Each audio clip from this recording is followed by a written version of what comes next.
Hello once again. It's been a minute since I posted anything on the site, on YouTube for that matter.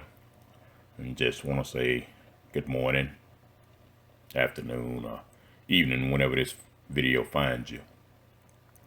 And before I get into my subject matter, just want to let you guys know that the Black Culture and History book is still available. But hey, what do I know?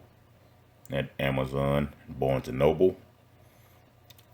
And you can get an autographed copy directly from me if you prefer. The book originally came out in November of 2017. Went back to the publisher, had to make some revisions. So it was taken off the market and put back on about a month later. Then some health challenges came up, so I wasn't able to promote the book. But it is still available. And just wanted to put that out there for you. If you want to get a copy directly from me, my email address will be in the description box. This talk, I don't plan on talking long, but I just want to talk a little bit about our traditions as black people. And I'm not going to get into all of the traditions. I just really want to talk about our traditions from an economic standpoint. Because many of us in life fail because of traditions.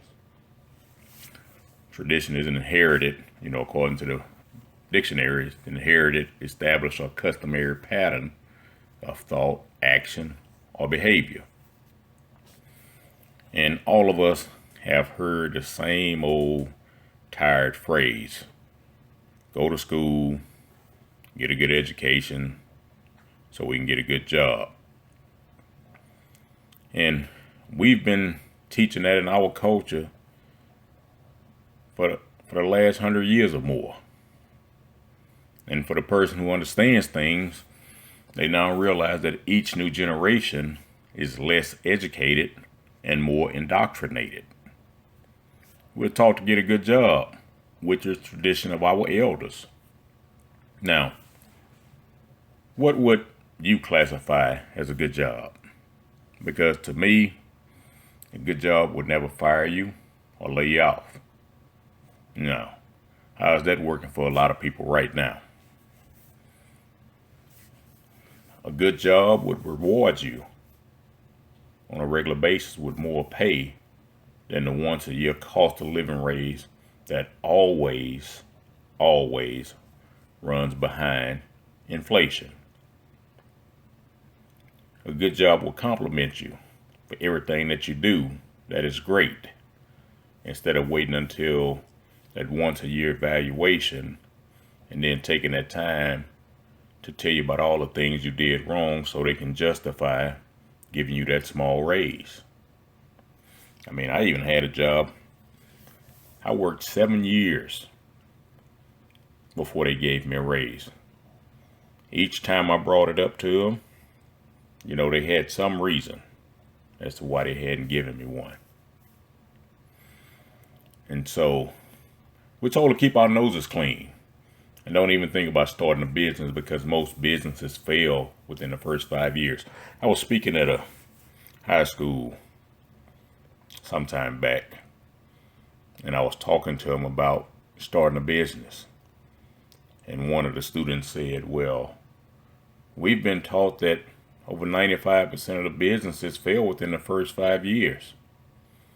And I said, well, I've heard that stat too. I said, I'm not getting into the dynamics of it to say yes or no. I'm not going to study it.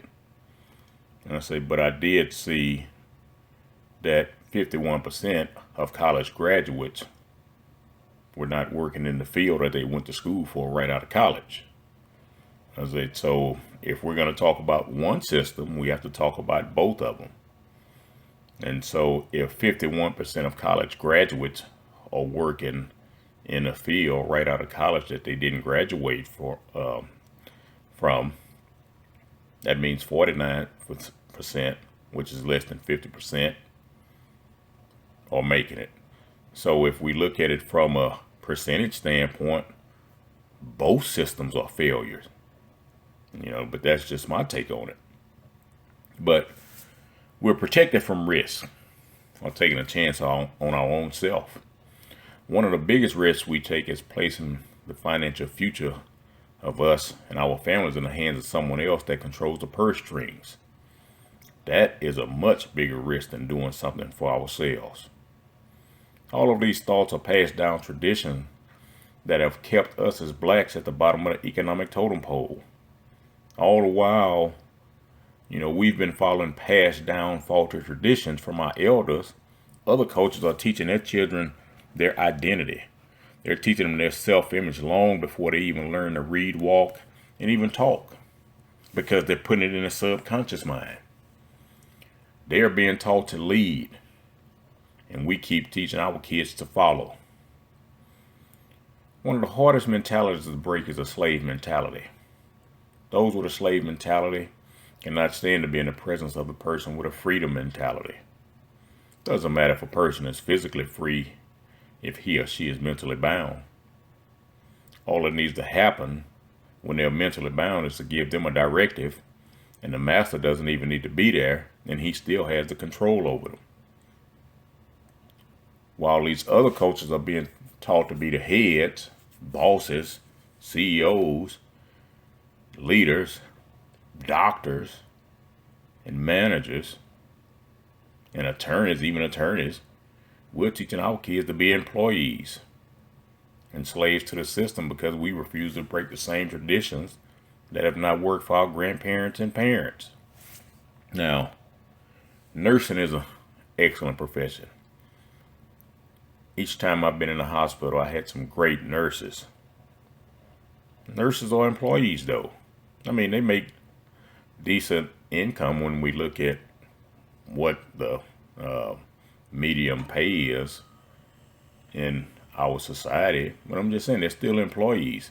But these other cultures, most of my doctors, every time I've been in the hospital, and I've been in the hospital 4 times, most of my doctors were white, or what we would term from the Far East culture. So, not just one particular race of people, but most of them from those cultures. My entire time, 4 visits, 4 hospital stays, that entire time I saw 1 black doctor. 4 visits. 2011, that was when I saw the 1 black doctor. 2013, no black doctors. And I'm not saying they're not available. I'm talking about the ones that were dealing with me. 2018, 2 separate visits. Each stay was 2 weeks long. Not 1 black doctor. And I'll be honest with you, even in 2018, I didn't even have any black nurses. Most of my nurses there in 2018 were from the Far East. And so we're being taught to follow. We're teaching our kids to follow. And I'm not putting down our ancestors and what they did to earn a living. I'm pointing out that they followed traditions and they passed it to us. And in the book of Matthew, I'm a Bible reader. I believe in the Bible. So in the book of Matthew, chapter 15 and verse 2, the Pharisees and the scribes were complaining about the disciples not following tradition. And in the book of Ecclesiastes, chapter 11, verse 6, it says we should work in our job. And I'm paraphrasing, of course. You're not going to see these exact words. It says we should work in our job in the early part of the day, and we should work on our purpose in the evening. But what most people in society do is work on a boss's dream in the morning, and then they relax or drink it up in the evening. So not only are they not working on their gift in the evening, they're spending money on activities that do not produce anything but a momentary feeling. In the book of Genesis, Adam was given a woman after God had given him his purpose.